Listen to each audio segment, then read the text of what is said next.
So thank you all for joining this December meetup. And we're very happy to have Matthias Haas with us, and of course, Sebastian, who's always there. He missed last week's because of a vacation and a move, but that's okay. He's allowed to, from time to time, step away from the community. We have Matthias Haas. He's going to talk about 2020 recap and hopefully a little bit about 2021 too, if you'd be so kind. So that being said, well, that's the agenda today, 2020 recap, 2021 preview, and then we're going to open it up for Q&A. So I know a lot of people submitted some questions, but please use the Q&A piece if you have any more questions. In January, I don't have the exact date. I think it's going to be January 14th, so you can put that on your calendars tentatively. We're going to have a top secret release meetup. So we can't even tell you what the subject is yet, but I guarantee you want to join. Right, Matthias? Right, Sebastian? Absolutely. You should do this. Put this in your calendar. Just block the whole January for that. Every day is a meetup. Can we bring you on all month? That'd be okay with you, right? Not a lot of doing all the meetings you do and everything else. So, but please stay tuned for this. I'll get you guys out. This will be on the IGEL community. I'll send it out via email to everyone that joins these meetups. You do not want to miss the January one. It's top secret. I can't tell you what it's about unless you're under NDA. So if you are, come to us. And if you are, you already know. So the events, upcoming events, you see the IGEL community /events. Definitely check out our website if you haven't. If you're not a member, please join the community. We have 5,200 people. It's a very lively community. It's a great place to be. And the best thing is you're going to stay up to date and learn a lot about IGEL. It's a great place to be. So the last thing before we get going is we do want to have Q&A, but please use the questions piece. That's the Q&A. That's this button right here that we use the big red arrow. Don't use the chat. Use the Q&A, please, because if it's in the chat, we won't see it. If it's in the Q&A, we'll do our best to ask Matthias. So with no further ado, let me stop sharing my screen and let me turn it over to Matthias Haas, our CTO. So I think you're going to talk a little bit about, give us the recap, and then we'll dive into the Q&A. Yeah, I have a couple of slides on, one slide actually on the recap, and I try to avoid COVID and pandemic and whatsoever as much as I can. And I will also give you a little outlook on 2021. And I hope you can all see my screen. Is that working? Yes, sir. Good. So I don't want to spend too much time on really going through the slides, but I think there are a couple of interesting, let's say, things that happened in 2020. And I just tried to put this in in one single slide. And probably you've seen this already in the past a couple of times. But I think that it's a very important slide. So just to give you a little bit of an idea how much we did in 2020 is 2,500 updates, more than 2,500 updates went into IGEL in the UMS year to date. And that's really amazing. So the good thing about the thing that happened this year, I'm not saying the pandemic, it didn't keep us from innovating, right? And we had all the teams in IGEL work from home. We were able to get the R&D folks eating their own dog food, connecting through our virtualized infrastructure to the development center and continue to work. So I think a couple of key achievements I want to talk to you about in 2020 were in Q1 that we introduced a couple of license feature optimizations in terms of, and that's a lot of feedback that we got from customers in terms of what is in the Workspace Edition, what's in the EMP. We already saw the thing coming and thought that we probably need to introduce a starter license that enables you to get easier access for testing and qualifications. We delivered on Microsoft WBD after the announcement in November 2019. And as every year, that's something that you're probably not seeing as a customer initially or somebody that actually is using IGEL, but we are doing a pen test campaign every year that's consuming pretty much one quarter, where we're working together with a pen test company. We pen test the whole product portfolio, and we have our lessons learned sessions with the pen test company that actually helps us to better implement and integrate security and enables also our teams to learn, right? And that's the very important piece about how we can do better in security. Q2 was pretty much driven already by COVID or the pandemic. We have seen that, and that's also not something that we, let's say, were able to kind of like pull out of our innovation box and just introduce it. We introduced Microsoft Teams optimization for Citrix. We had the Zoom VDI plugin, and that really was very key, because in Q2 we saw that everybody moved into the home office or work from home setup, and collaboration was and still is key today to make IGEL OS a viable solution. With the OSC for Windows, we found a way to also have a no-touch deployment mechanism for IGEL OS in the field on Windows desktops. So all of this plays perfectly together, to address the needs of our customers to swiftly and securely deploy new IGEL OS instances to address the work from home requirements, and help the teams to collaborate again with Teams and the Zoom VDI plugin. And just to give you an idea, so the investment that we started on Zoom VDI as well as on Microsoft Teams, that's an effort that takes around about a year or 1.5 years to make this like viable and available on our product, right? And this is how you see that we have to understand and collect understand trends and requirements of our customers early, so that we can plan on what's going to be needed. Q3 also was pretty much driven on collaboration, and I think this is the year of collaboration due to the changes in the work and the new normal. Cisco WebEx Teams was introduced, Cisco WebEx Meetings. We also invested a lot into our relationships with the headset vendors, EPOS, as you can see also in Q4, Poly, Jabra. We have added new headsets and new abilities to roll out firmware updates to those headset components. And one very important step for us, we moved IGEL OS to the next level, or to the next major version of Ubuntu 18.04. That's where we are kind of like basing our operating system infrastructure on. And that's helping us to address the demand of the future, actually to drive modern chipsets and to run on those endpoint infrastructures that we see. And we see a clear trend from our customers that they are using the latest and greatest PCs and laptop infrastructures. We launched IGEL Ready, still very proud around this, and you've probably seen in the last couple of days the announcement, and that leads me to Q4, that we have now Lenovo as a hardware vendor in the IGEL Ready program, supporting or helping us to support their endpoints and being an active member of the technology partner ecosystem, where we can make sure that we can run on all up-to-date and current Lenovo devices, and that we will be able to support those functionalities that a Lenovo laptop comes with in a very detailed manner. ILP code timing, that's something internal where we optimize some of the processes, and we have now official support to deploy IGEL OS through SCCM infrastructure, also another way to simplify the deployment of IGEL OS to your existing estate. So that was the look back in 2020, but I think it's more important to understand where we are going into 2021. And I want to give you a little update on the upcoming version 11.05.100, which is scheduled for February 25th. And there we have a lot of things that we are doing on the old base system. One very important update is that we are moving to another newer kernel version, again driven by our dream to run on every modern infrastructure endpoint device. So with that migration to kernel 5.10 or 5.9x, we're still working on this. We will be able to support the latest Ryzen and Intel-based devices and provide even widen the ecosystem of endpoint devices that we can support.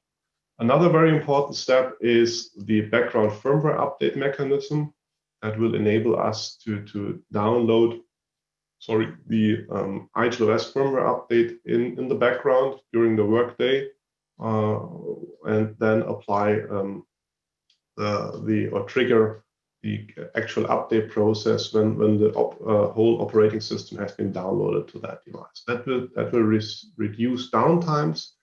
It will help to also cope with very slow or laggy network infrastructures, and in the future also help us to have a mechanism to easily roll back to the previous version, right? If you have enough storage on that device, we can store both the current version and the new version of IGEL OS, and then you can do also controlled rollback, and just in case something is not working. Also, network security, we are adding the support for EAP fast that will enhance the network authentication methods that we support. Partner solutions. I think in the last session that we had here in the meetup, I was talking about the importance of IGEL Ready, and we are very happy that we have now more new partner solutions integrated with ThinPrint. We are going to support eSeep, which is the cloud printing technology powered by ThinPrint with support for WBD. EPOS Connect, that will help us to better manage EPOS-based headsets. We introduce a new version of DriveLock that also enables to have local USB management capabilities in place, meaning encryption and control of which USB devices can be accessed and how they can be accessed. And last but not least, we add a new digital dictation solution, which is SpeechWrite. That's a cloud-based solution that we also see a lot of our customers plan or want to use with IGEL in the healthcare estate. 1106, just a little bit outlook into the mid of next year. We are planning to include the pre-boot authentication piece, and I think I talked about this already in the past. That's a mechanism where we fully encrypt the OS, and only if you have your personal key to unlock the OS, you can boot that device to the desktop. The device will stay completely anonymous until you have entered your credentials. So let's say you're losing your laptop, nobody will be able to actually tell that this is a device from company A, B, C, or XYZ. It is a complete anonymous device until you really decrypt with your credentials. We are vastly improving the BIOS update, so we already do some of those implementations in the 11.05 release, but we will have an in-general release with LVFS, which is a kind of project on open source project that's also supported by Dell, HP, and other third-party vendors that will enable us to deploy BIOS updates to third-party devices. We're introducing a user config tool that helps to drive user-specific configuration tasks, like I want to change the resolution, I want to change from left-hand mouse to right-hand mouse, tweak my audio settings, all of the things that you don't want your users to actually access the setup of the device, but to have a small little easy tool to provide those, let's say, standard settings, configuration abilities to your end users. And we will modify the reset to factory default mechanism to provide more flexibility in the sense of what do I actually want to reset to the factory? Do I really want to reset the whole device? Do I want to just a fraction of the settings? Or do I actually also want to wipe the license that sits on that device? Also, IGEL UMS ICG, just a quick outlook. I think 607, that's the upcoming release after we have released 606 just recently. 607 will come up with a new configurable heartbeat command, so you have much more capabilities to actually define how a heartbeat should look like. It's going to work more transparently and consumes less bandwidth, and it also will enable you to actually define what a live or an actual system in use should be identified with. As usual, also enhancing the access rights, so the permissions for users to execute actions en masse. That's something that we see. I always call this the Amazon lock. So you probably remember when Amazon, when an admin was just wanted to do a small change, it actually executed the downtime of millions of websites because he changed the storage. We also want to avoid that an administrator by accident changes the whole setup of 100,000 deployed endpoint devices. I think there we have to implement some security measures in the UMS. UMS Web App will also continue to advance so that towards end of 2021, we have the ability to actually choose the UMS Web App as the default configuration tool for the UMS in the future.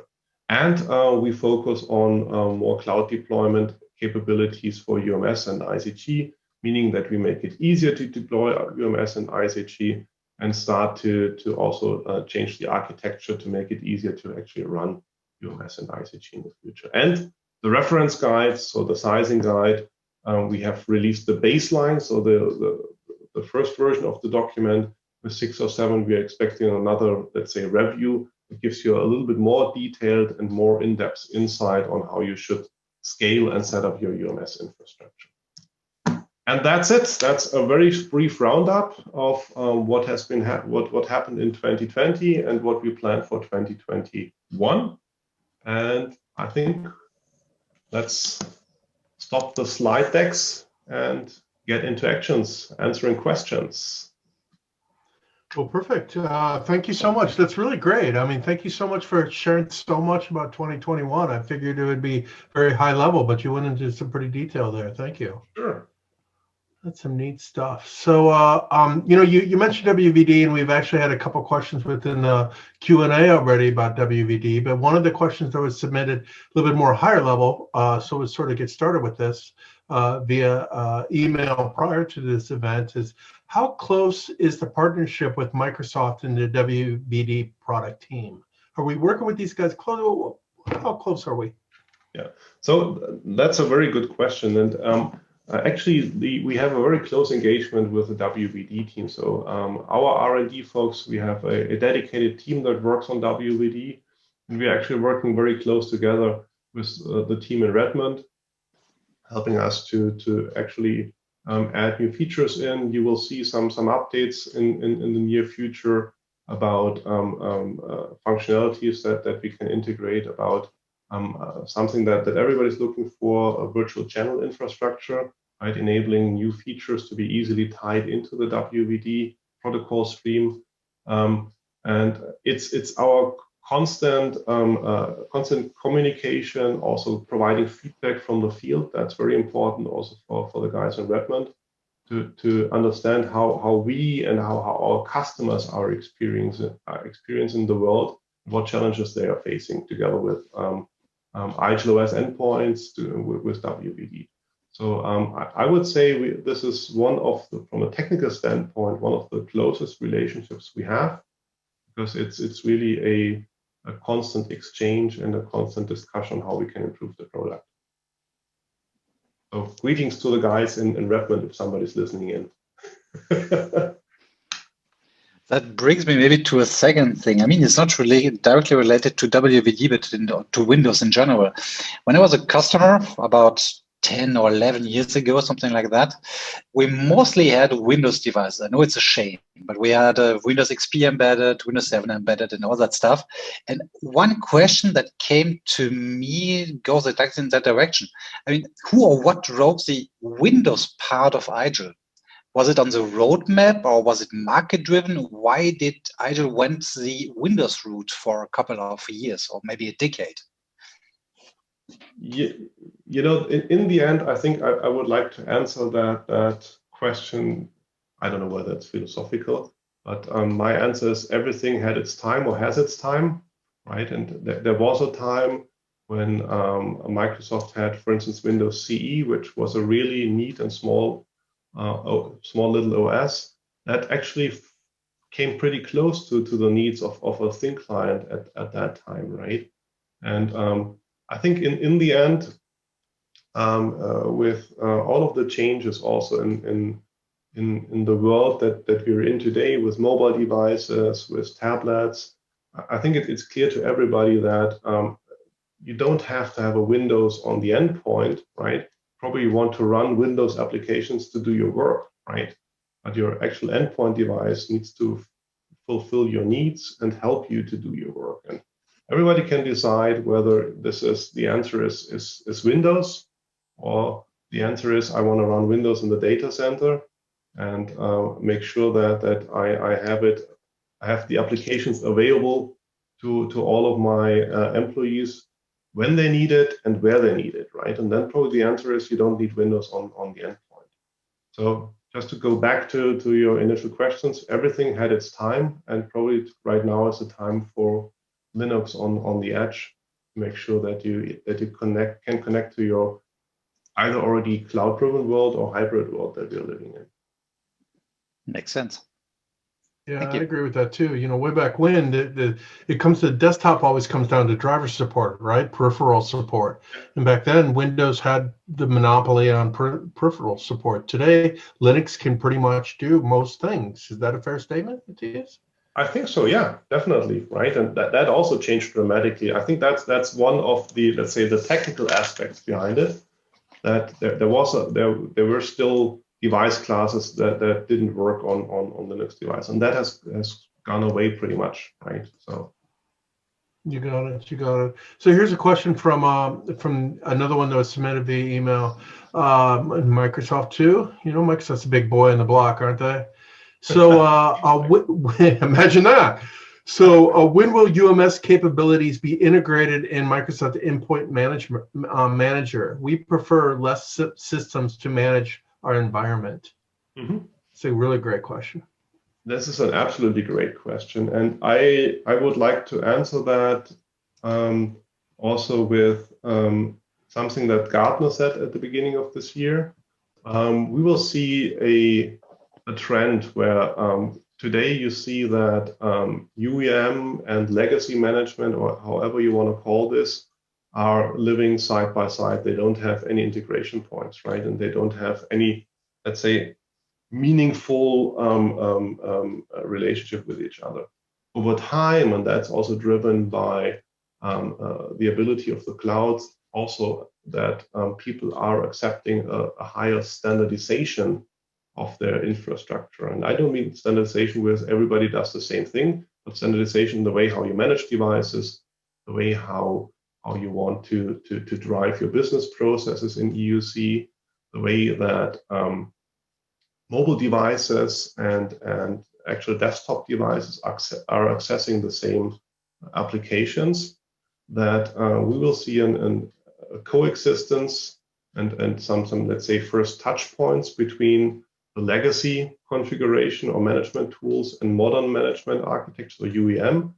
And I think looking out in the next 2 to 3 years, we will see that we will have some real modern management integration capabilities in place, where you have the ability to build end-to-end processes. And I'm a big advocate saying that we have to build end-to-end processes to make sure that we can actually onboard our users to the cloud, right? I always use that example. It's easy to swipe your credit card and say, I buy 2 kilos of virtual desktops, but how do I get my users actually to access those desktops and transition them into the cloud? And that's where I think those integrations are key in the future.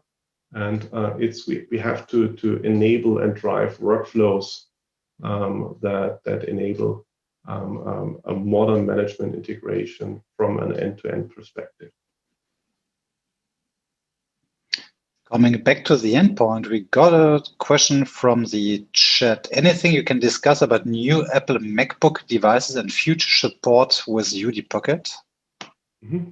I guess new Apple MacBooks, you're talking about the ARM? Might be. Or the latest version of MacBooks. So probably I try to answer those questions. So the latest version of MacBooks, we are constantly working, as I said before, with updating the kernel. We are currently also reworking the Wi-Fi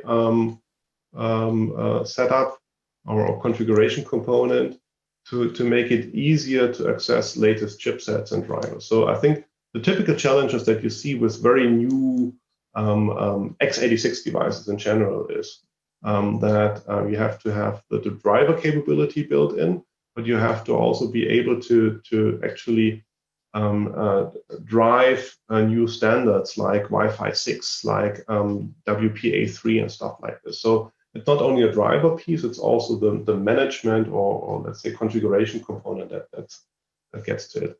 So we are heavily investing in that space. And as you see, we are doing more frequent kernel updates than before, because we want to make sure that we can exactly support those chipsets. If you talk about the Apple Silicon, I think it's called the M1 chip, as far as I remember, right? This is just supporting the way how I see the future of edge devices, that ARM will take over more and more dominancy as an architecture that runs on endpoints. No matter whether you have your phone, your tablet, that already today is an ARM device, but those devices where you connect the mouse, keyboard, and a display to, or where the mouse and keyboard is already integrated and in the laptop form factor, those will also see a significant change towards an ARM architecture, because the ARM architecture is a better fit for the needs of devices that are accessing virtualized infrastructures. There's a reason why the iPhones and Android devices of these worlds are ARM-based, and the same reasons in the future will also apply to devices that access desktop as a service architectures, or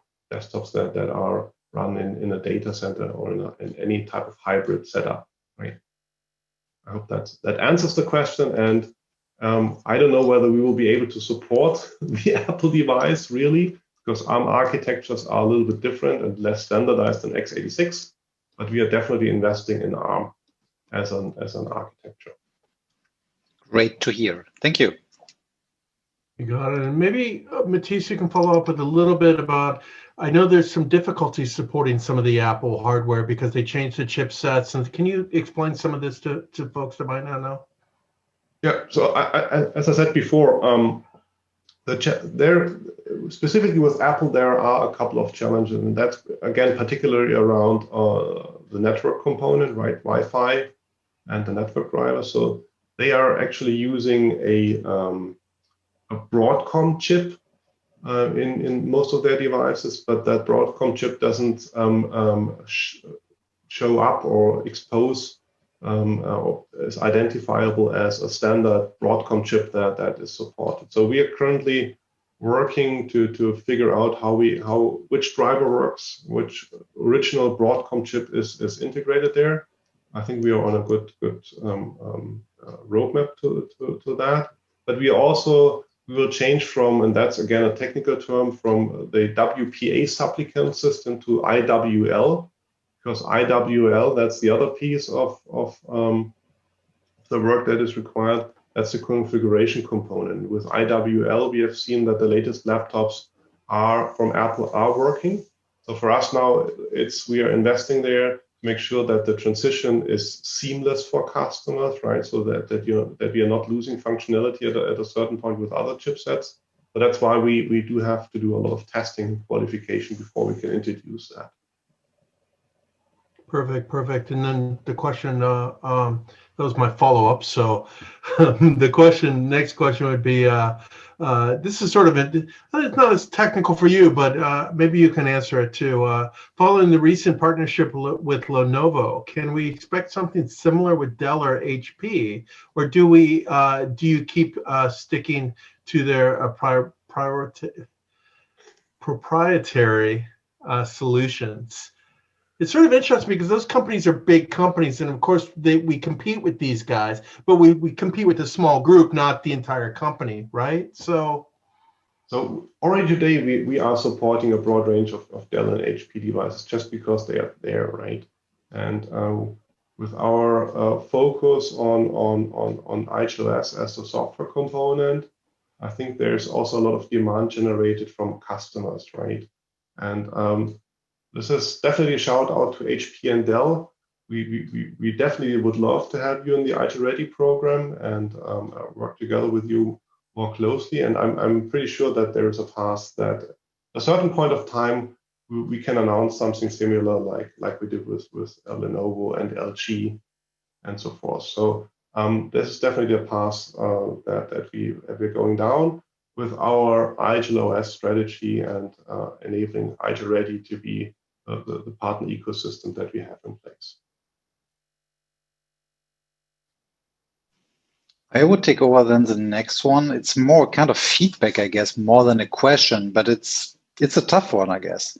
I'm just reading it. So the move forward with the new firmware OS 11 releases is rendering some of our old hardware obsolete. The equipment works fine and we are throwing away working hardware to keep up to date. Please keep us old hardware users in mind going forward. I mean, that's a tough topic. And I know there's no answer to that, but the discussion itself is pretty interesting. Yeah, and I can understand this. I just want to share with you what happened when Apple introduced Big Sur, right? I'm a proud owner of an MacBook Air. I think it's, early or late 2011, right? And it's still working like a charm. It's a great device, and it worked great with the previous versions. But Apple decided that they want to move forward, and probably also the hardware specs, because it has 4 gigs of RAM, and it is getting a little bit slower. So I was also very disappointed about that. But if I have a look back now, we are moving into 2021. I had a lifetime of more than 10 years, or probably 10 years of that device. I think that's already pretty amazing for a laptop device. When I bought it in 2011, I thought I can run it for 2 or 3 or 4 years, because that's what you usually think about laptop devices that you bought at that time. I would have never imagined that I can run this for 10 years. So I think it's hard to answer that particular question, but we are always trying to keep the minimum hardware requirements as low as possible, right? And if you see also if you have a look on what we are also doing with the firmware, where we are providing, so the firmware is, I think all in all, what is it, Sebastian, you know that better than me, what is it, 1.9 or close to 2 gigs, right? All in all. Yep. For hardware that doesn't have that much of storage, we have a mechanism built in that disables functionality, so it's still installable and deployable. There are some technical limitations that we cannot overcome, right? So some of the things, like probably if you have a 32-bit hardware, we had to move to a 64-bit world, because that's the future, right?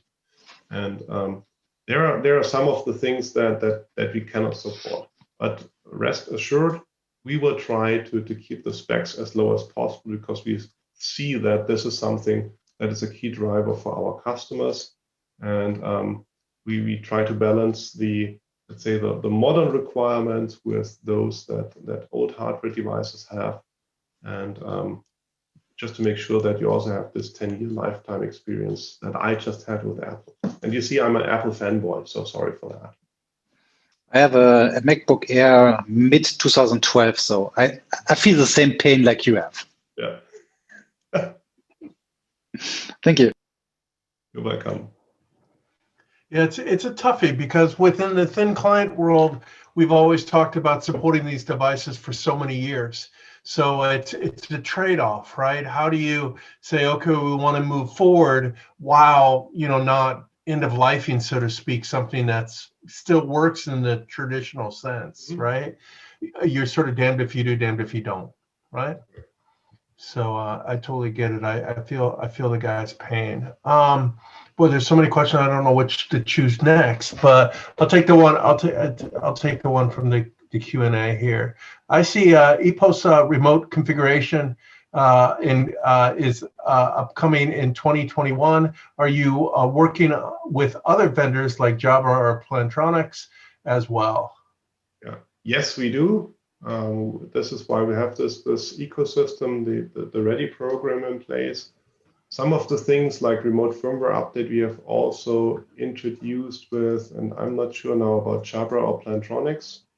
Probably Sebastian, you know that better than myself. Sorry for that. I'm blanking on this one. But this is definitely something that we continue to work with our partners. And just to give you also a little bit like outlook to 2021, we are already now starting to introduce webcam vendors as ready partners. And that's, let's say, the next phase where we are more focusing on unified communication to make sure that we have the best user experience in place. And that unified communication, I think there's no doubt about that with what happened in 2020. I'm not saying COVID or pandemic, but that unified communication is a key driver for customers to go with IGEL. That's great, because that's exactly what we faced during that, how to take a word that is not related to pandemic to this work from home situation we had during all the year 2020. Was pretty tough to get all this peripherals, get it up and running in the teleworker situations. I mean, starting from printers, going over some headsets, some webcams, going over local devices, redirected or mapped or whatever. It was just a mess. It was pretty tough time, I guess, for everyone, but without making some advertisement for IGEL, but it went, I guess, more fluently than having devices installed by your private, bring your own device without having a UD Pocket connected to it. Correct. I would just take over a question from the chat again, or from the question and answer. Does IGEL have any cooperation with Fujitsu? Very good question. So we do have IGEL Fujitsu devices supported with IGEL OS. So as you probably can see in the compatibility list, we do have most of the current up-to-date versions from the Fujitsu hardware stack, right? All of the Futro devices, and I think there are also other devices that we have on that support list. But I think that the question is more related to do we have an active relationship? I can just share with you that we are heavily extending the IGEL Ready program in 2021, and I can just ask you to stay tuned which hardware vendors are going to join and will join the program. There will be a lot of interesting partners in that space that are starting to work together with us to make sure that IGEL OS is available on those devices and supports those devices. But I think what another interesting requirement is that we can hopefully pre-deploy IGEL OS on those endpoints in factory, right? Because that's this plug and play experience that's very often needed, that you send it back to your users, they pull it out of the box and just can start to work with IGEL OS. Perfect. Can't wait to see more of them. IGEL Ready is absolutely great for that. Mm-hmm. I think it's really great what we're doing with IGEL Ready, and it just makes it's easier for our customers at the end of the day, and easier for the partners too. You know, anytime that you collaborate together and sort of test things, and common sense. So I don't know if anyone out there, hopefully you guys did, watched last week's webinar or meetup with Brian Madden. It was definitely a hoot. Matthias, did you by chance get any time to listen to this? Probably not. I started to listen to the first minutes, and then I got a call from I don't know whom, but yeah. Well, it went on for an hour. I didn't really watch it completely, so it's definitely on my to-do list over Christmas. It's worth it. It's really, Brian's always a great guy to listen to. Absolutely. He's definitely a visionary. He sees the industry from different perspective, and he's well educated and informed, right? So we have just another question submitted. I thought it was really a great one. So I'll try to read it the best I can with my poor eyesight and the ability to not be able to read. So last week in the community session with Brian Madden, Brian gave his blunt opinion that multimedia was not made for VDI. Well, we all know the challenges, but he was given two directions. Direction one, you route the call to your phone or tablet. Nice vision, but not implemented yet, right? Direction two, bandwidth is massively increasing. Then he writes, but in my humble opinion, that does not solve the problem or impact on the virtual desktop resources consumption. right? Mm-hmm. And to give you a little bit more take, what Brian was saying is that maybe things like Zoom are not made for VDI. They should be taken outside and brought directly to the client, right? Take them, remove them. So the question is, how does IGEL envision to enable a better multimedia experience? A killer solution would be really another leap. And he says, as for example, Citrix is doing at the moment is not giving the full capabilities of Zooms and Teams, and that's not a good deal. So what is IGEL's vision? Do we have one? Is there something we can do revolutionary to give a better experience for those, this new way of communicating? And I think that's a great question. I think that it's not easy to answer, but I think I just can take the same example again from what we did when the pandemic started as IGEL. We sent people home, right? And we have a lot of Linux guys, right? And there was no way to have any, let's say, semi-professional or really professional unified communication tool to be run in a Linux virtual desktop and redirect this to our users, right? So what we did is, this was a very pragmatic approach. We have deployed, we did use the custom partition, and we deployed Zoom as a native application on those work desktops, right? And still today, it's working perfectly. We have the ability to roll out the latest version to our users because it's central managed, and all of the R&D folks and anybody else in the organization, also the partners that we work with, right, are perfectly fine with that solution, right? Same thing for Teams, by the way. We also run Teams on our development laptops natively to make sure that they can collaborate with the likes like Microsoft or a lot of other like R&D folks that prefer to use Teams. Teams.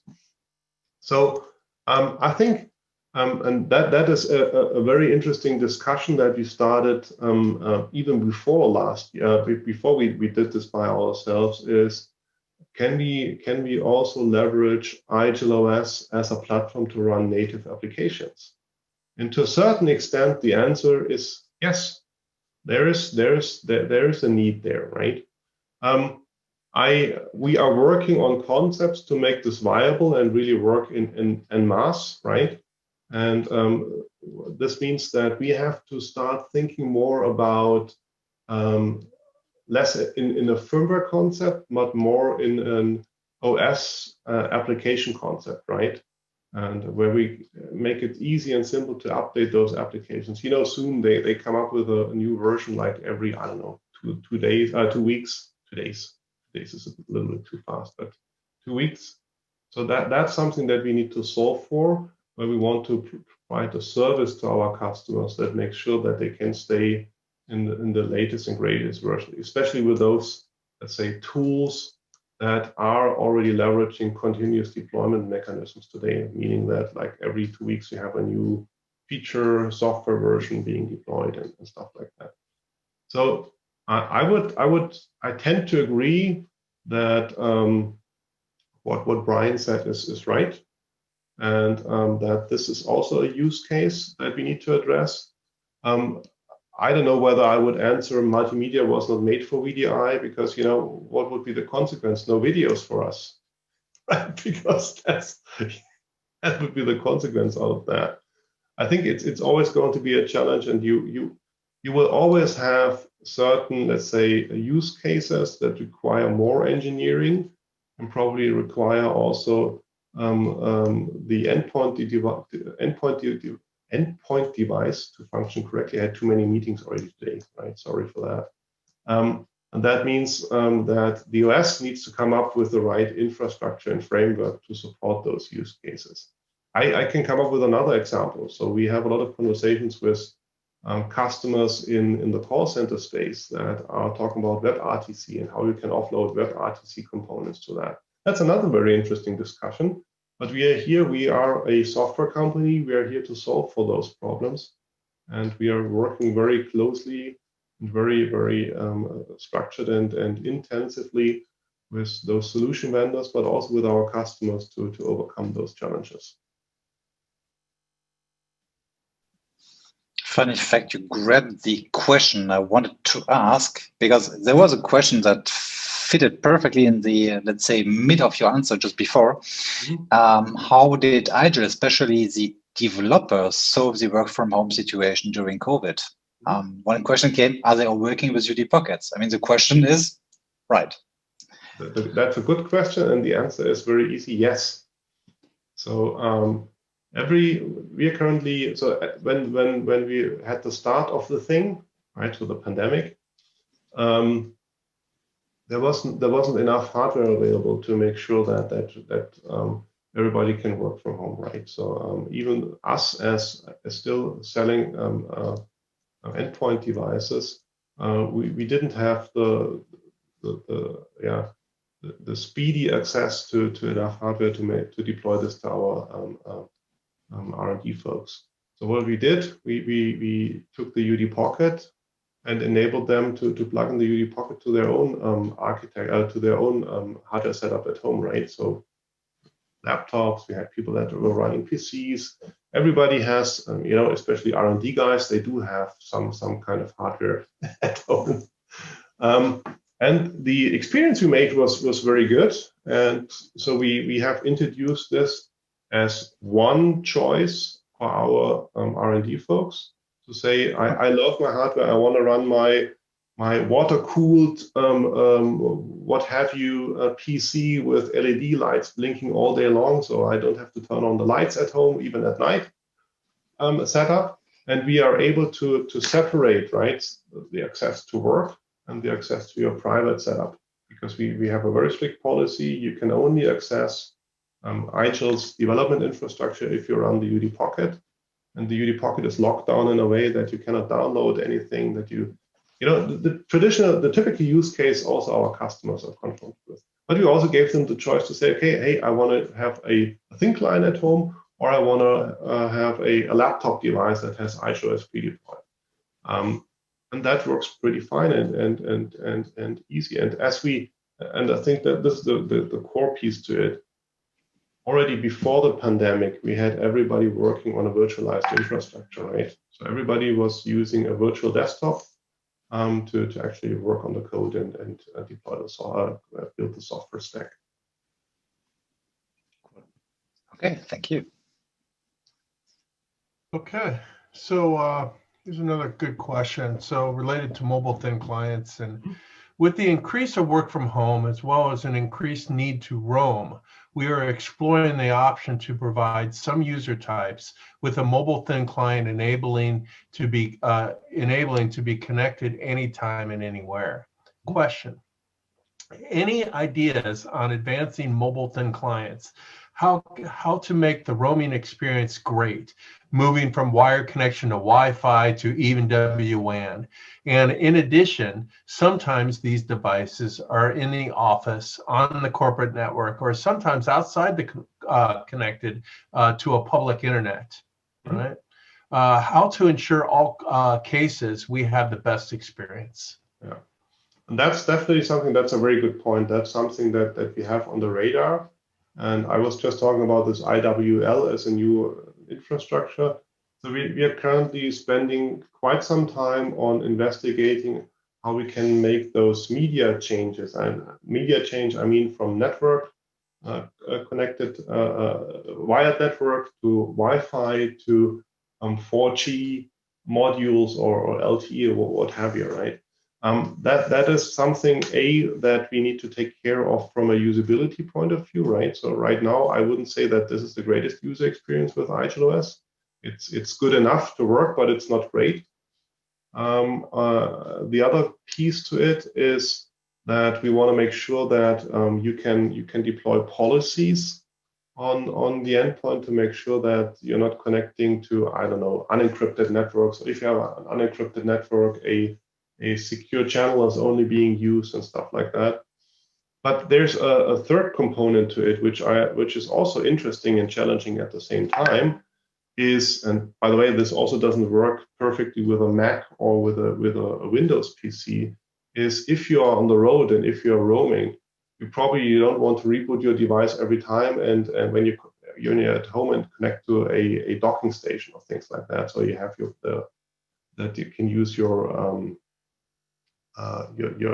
what is it, 50-inch display or whatsoever, ultra-wide screen. That's the other piece that we are really working hard to make sure that the experience connecting to a docking station, most of those are today Type-C, USB Type-C docking stations, that this is also working out of the box and in a seamless way, right? This, by the way, also comes with another challenge, which means that you have, and that's the same struggle I have here with my setup, microphones and webcams. Every time you switch your desk, you have to reconfigure your bloody Zoom or Teams to actually use the right webcam and microphone, right? So all of these things, I think if you really think about a mobile world, we need to take care of. Let me then just take over the question came from Bruno. Do you plan to make an IGEL laptop in the future? There are several users that ask for it. I'm just asking that because we're speaking about mobility, and that fits exactly in that topic, I guess. And I can also give you a very clear answer to that. No. We are working with a broad band of technology partners together, like the Lenovo's. We have a lot of HP devices under support. I think there are two ways that we can build a mobile thin client from IGEL. One is we stick to the same price range as the HP, Lenovo's, and Dell's of this world. You will get a crap device, right? Or we are building the best device ever, and you can weigh the price just in pure gold, right? So what I want to say with that is, I think building a thin client device is one thing. Building a laptop device that actually fulfills the needs and requirements of your users. And this is not only that it can run on battery, that we have a good display, that it performs for a couple of hours, and that you have a keyboard that people really love. All of this is, I think, a challenge that we are not taking, because we think if we focus on the software and we just build the greatest support for those other laptops out there in the world, we can do a way better job helping you as a customer and your actual users to get a great user experience and actually love the device that they're working with. Perfect. We only have a few more minutes. I was going to ask you one of those last questions, but we just had a couple good ones come in from the from chat. So I saved you the, what's your grand vision type of question, right? So does IGEL have any plans to upgrade the UMA?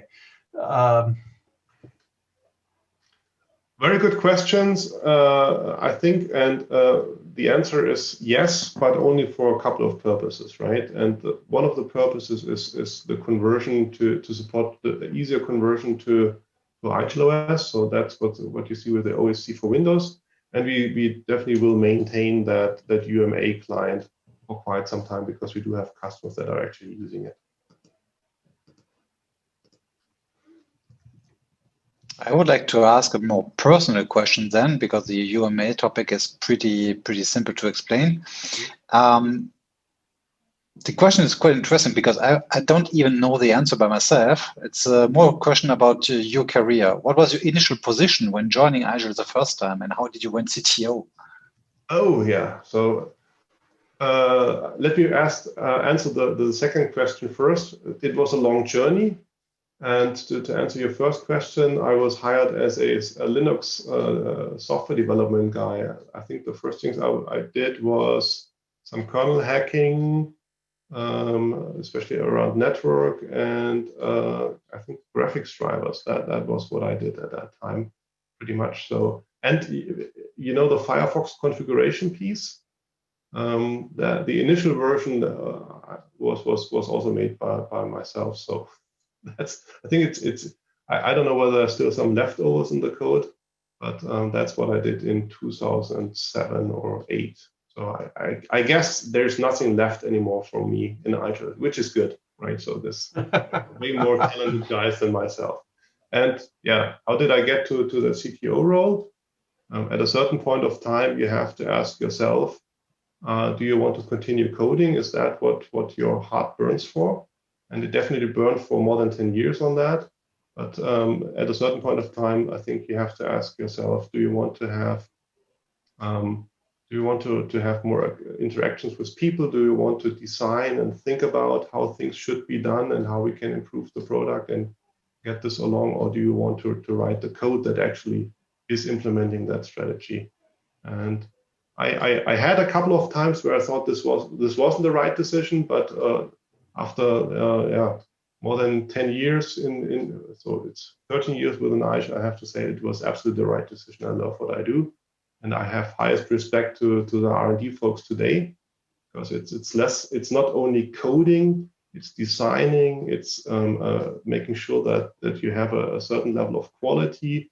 There's way more complexity than 13 years ago, and they're still doing a great job. And I really appreciate what every coder does today, not only at IGEL, but how the world changed. And as I said, I think the responsibility is way more than just hacking in a couple of lines of code. It's the overall design process that people are driving forward, and that makes a good product different from a standard or a bad product. This passion, I love it. right? Yeah. Yeah. Follow your passion, right, Sebastian? That's Absolutely. what I always say. So follow the passion. You end up in places you never imagined you would be. So, but you'll be having fun. We're right at the top of the hour. We have 1 minute left.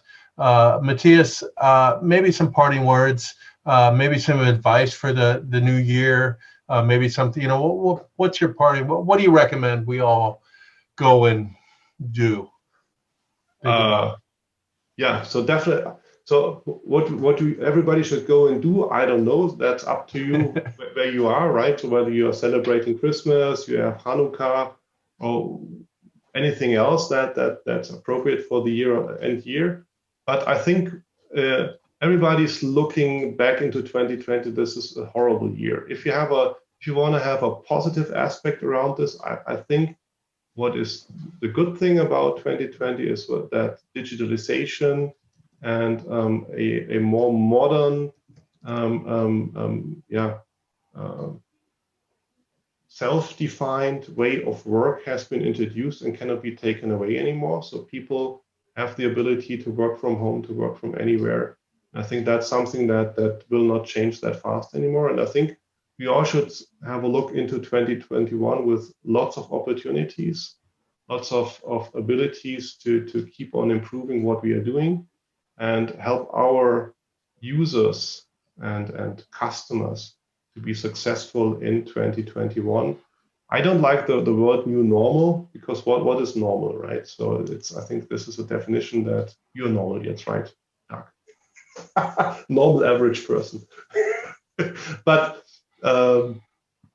it's something what we can do and how we can change the world for something better. And this is just like this. I don't want to be that this is the typical blah blah. But I think we have a real opportunity to change the way how we work and to really help people to access the things that they need in an easier way, right, in the future, and help them to be successful, even more successful, working from anywhere and helping the companies and the economy to grow again, but at the same time also overcome the challenges of pandemic.